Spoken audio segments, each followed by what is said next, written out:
గచ్చిబౌలిలో ఒక హోటల్లో ఉన్న యువతి సంఘటన ఏదైతే జరిగిందో అనుమానాస్పద మృతి వెనకాల దాన్ని ఒక అత్యాచారంగా భావించవచ్చు అంటారా? పార్టీ కింద అయిపోయిన తర్వాత అమ్మాయిని పైకి తీసుకెళ్ళి ఆ అమ్మాయిని అత్యాచారం చేసి రూమ్ తీసుకొని అత్యాచారం చేసి తర్వాత తను చేసింది కాకుండా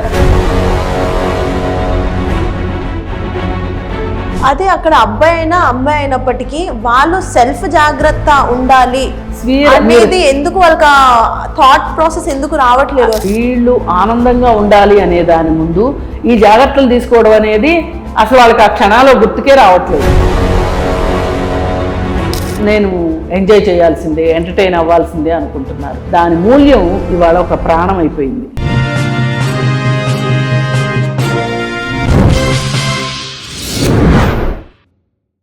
మేడం, మీరు ఇందాక చెప్పినట్టు గచ్చిబౌలిలో ఒక హోటల్లో ఉన్న యువతి సంఘటన ఏదైతే జరిగిందో అనుమానాస్పద మృతి వెనకాల దాన్ని ఒక అత్యాచారంగా భావించవచ్చు అంటారా? అది ఖచ్చితంగా అత్యాచారమే జరిగి ఉంటుంది అక్కడ. ఎందుకంటే రిపోర్ట్ కూడా వస్తుంది, ఇప్పుడు పోస్ట్మార్టం రిపోర్ట్ కూడా వస్తుంది. ఒకవేళ అత్యాచారం కాకపోయినా కానీ ఆ అమ్మాయిని అంతకుముందు జరిగిన వాళ్ళ పార్టీలో ఏదో మనస్తాపానికి అయితే గురైంది. ఆ ముగ్గురికి అయితే తెలుసు అమ్మాయి ఖచ్చితంగా. ఇప్పుడు హత్య చేసి ఉరి వేసుకున్నట్లుగా క్రియేట్ చేశారా లేదు నిజంగానే ఉరేసుకున్నదా అన్నది పోస్ట్ మార్టం రిపోర్ట్లో వచ్చేస్తుంది. ఓకే, ఈ పోస్ట్ మార్టం రిపోర్ట్లో వచ్చిన తర్వాత తేలిపోతుంది. నేనేమంటా అంటే అసలు నలుగురు కలిసి రూములు తీసుకొని ఉన్న తర్వాత పార్టీ చేసుకున్న తర్వాత మీరు ముగ్గురు బయటికి వెళ్ళడము ఆ అమ్మాయి ఒకటే రూమ్ లో ఉండటం దగ్గరనే స్టార్ట్ అయిపోతుంది అనుమానం అనేది. అసలు మీరు ముగ్గురు ఆ టైంలో బయటికి ఎందుకు వెళ్ళారు? పార్టీ జరిగిన తర్వాత ఒకవేళ వెళ్ళారు అనుకోండి, ఈ అమ్మాయిని కూడా ఎందుకు తీసుకెళ్ళలేదు? పోనీ ఈ అమ్మాయి రానంది అనుకోండి, అప్పుడు ఆ అమ్మాయినైనా ఉంచొచ్చు కదా, ఒకరిని తోడు ఉంచాలి కదా. హోటల్ రూమ్ లో అమ్మాయిని ఒక్కదాన్ని ఎందుకు వదిలిపెట్టి వెళ్ళారు? ఇప్పుడు మిమ్మల్ని నమ్మి ఆడపిల్లలు ఇలా హోటల్ రూమ్స్కి వస్తే మీరు ఇలా చేస్తారా? పైగా అక్కడ పార్టీ జరిగిన ఆనవాళ్ళు ఉన్నాయి, మందు బాటిల్స్ ఉన్నాయి, సిగరెట్ పీకలు ఉన్నాయి. ఏదేమైనా ఒక రకంగా ఏ కారణంతో నువ్వు బయటకు వచ్చావు, ఏం చేస్తున్నావు బయటకు వచ్చిన తర్వాత అనే దాని విషయంలో ఆడపిల్లలకు కానీ మగపిల్లలకు కానీ ఎవరికైనా క్లారిటీ ఉండాలి. ఈ క్లారిటీ లేకపోవటం వల్ల ఏమవుతుంది అంటే ఈ పల్లెటూరుల నుంచి వచ్చిన తర్వాత ఇక్కడ వాళ్ళకి ప్రతిదీ విచిత్రంగానే కనిపిస్తుంది. కొత్తగా ప్రతిదీ ముట్టుకుని చూడాలి, ప్రతిదీ అంటుకుని చూడాలి, ప్రతిదాన్ని ఆస్వాదించాలి, అనుభవించాలి. ఏవేవో పిచ్చి కోరికలు. మనకి ఇది అవసరమా? మనం ఇక్కడికి వచ్చింది ఎందుకు వచ్చాం? మనం ఇంట్లో వాళ్ళు తినక పల్లెటూరుల నుంచి మన ఇక్కడికి చదువుకోమని పంపిస్తున్నారు. ఎందుకు? వాళ్ళు పడిన కష్టాలు మీరు పడొద్దని చెప్పి మిమ్మల్ని జీవితంలో స్థిరపడతారని మిమ్మల్ని ఇక్కడికి పంపిస్తే మీరు చేసే పనులు ఇవి. ఇప్పుడు నేను చేసిన అబ్బాయిల్ని ఎంత అయితే అంటానో ఈ కేసులో అమ్మాయిలు కూడా నేను అంతే అందలుచుకున్నా. అంతే. ఎందుకంటే అసలు మీరు ఎందుకు ఇలాంటి ప్రమాదకరమైన వ్యవహారాల్లో వెళ్తున్నారు? ఇప్పుడు నిన్నగాక మొన్న ఒక 2-3 నెలల క్రితం అనుకుంటా ఒక అమ్మాయికి ఉద్యోగం వచ్చింది అని చెప్పి పార్టీ ఇవ్వమని ఫ్రెండ్ వనస్థలిపురంలో హోటల్కి తీసుకెళ్ళి పార్టీ కింద అయిపోయిన తర్వాత అమ్మాయిని పైకి తీసుకెళ్ళి ఆ అమ్మాయిని అత్యాచారం చేసి రూమ్ తీసుకొని అత్యాచారం చేసి తర్వాత తను చేసింది కాకుండా తన ఫ్రెండ్ని కూడా పిలిపించి చేశాడు. అది ఎంత బాధాకరమైన విషయం అసలు. ఎందుకు ఇలాంటి ఇవి చూస్తున్నారు మీడియాలో? మనకి అలా జరగదని గ్యారంటీ ఏంటి అనే ఒక జాగ్రత్త అయితే ఉండక్కర్లేదా? ఇప్పుడు ఈ హోటల్ రూమ్ తీసుకుని వెళ్ళి ఉండటం అనేది అత్యవసరమైన విషయమా? అవసరమైన విషయమా? అసలు ముందు ఏ ఇంటెన్షన్స్ లేకుండా హోటల్ రూమ్స్ తీసుకోవడం ఎందుకు? వాళ్ళు నిజంగానే తాగే ఉద్దేశం ఉంది, పార్టీ చేసుకోవాలంటే పబ్బులు ఉన్నాయి, వేరే లైవ్ బ్యాండ్స్ ఉన్నాయి, వేరే ప్లేసెస్కి వెళ్ళొచ్చు, తినొచ్చు, సినిమాకి వెళ్ళొచ్చు, ఇంకా చాలా రకాలుగా ఎంజాయ్ చేయొచ్చు. అసలు ఒకటి ఈ హోటల్ రూమ్లు ఇచ్చే వాళ్ళని కూడా పనిష్ చేయాల్సిన అవసరం ఉంది. వాళ్ళ ఓయో రూమ్స్ ఉన్నాయి అంటే ఆ ఓయో రూమ్స్ స్టాండర్డ్స్ ఎలా పడిపోయినాయో మనం చూస్తున్నాం.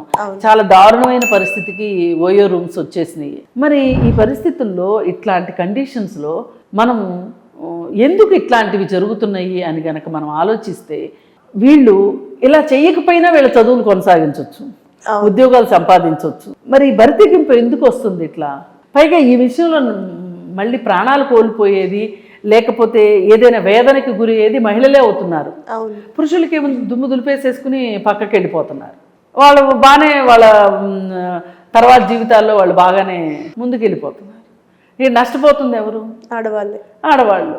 అసలు ఇలాంటి ఏదన్నా ఉంది అని అంటే ఇప్పుడు సిటీలో అంటే ఎవరికి తెలియదు కానీ ఇది పాకి వాళ్ళ ఊరు దాకా తెలిసింది అనుకోండి, ఆ తల్లిదండ్రులు ఏమంటారు, ఇందుకు కదా ఆడపిల్లల్ని చదివించొద్దన్నాం, ఇందుకు కదా మేము పిల్లల్ని బయటికి పంపించొద్దన్నాం, అందుకే మేము 18 ఏళ్ళకే పెళ్లి చేసేసాం, అది ఇది కాదంటే దొంగతనంగా 18 ఏళ్ల లోపే పెళ్లి చేసేసామని మాట్లాడే అమ్మలక్కలు అయ్యలు ఎంతమంది ఉంటారు చెప్పండి. పల్లెటూరు అంటేనే ఇవే నడుస్తుంది. ఇప్పుడు ఆ తల్లిదండ్రులకి ఎంత బాధను పెట్టారు మీరు అసలు.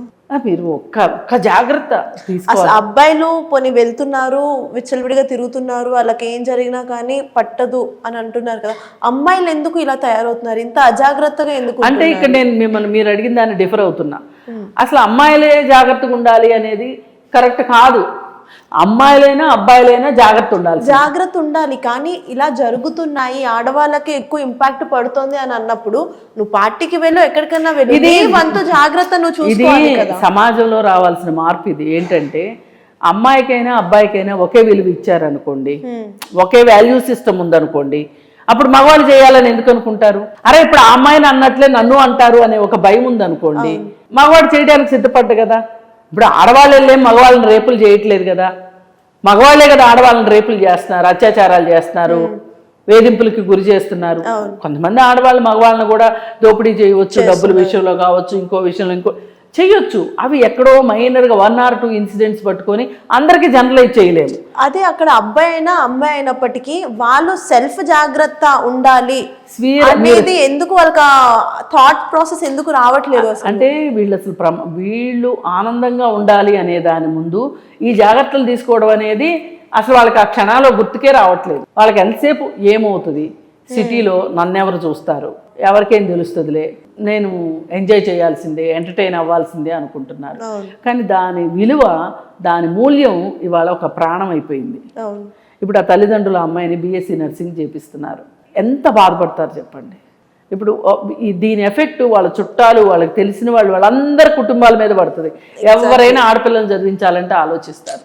నేను అదే కోరుకుంటున్నా, మీరు ఒక పొజిషన్కి వచ్చారు, చదువుకోవటానికి వచ్చే పొజిషన్కి మీరు వచ్చారు, ఇంకొంతమంది రానివ్వండి. మీ వల్ల వాళ్ళకి ఎందుకు, వాళ్ళ ద్వారాలు ఎందుకు మూసుకుపోయేటట్లు చేయాలి, వాళ్ళ అవకాశాలు మీరు ఎందుకు కొల్లగొడతారు ఒక రకంగా. ఇట్లా ఏది ఏమైనా ఇక్కడ మగవాళ్ళ మనస్తత్వం మారాల్సిన అవసరం ఉంది, ఆడపిల్లలు జాగ్రత్త తీసుకోవాల్సిన అవసరం.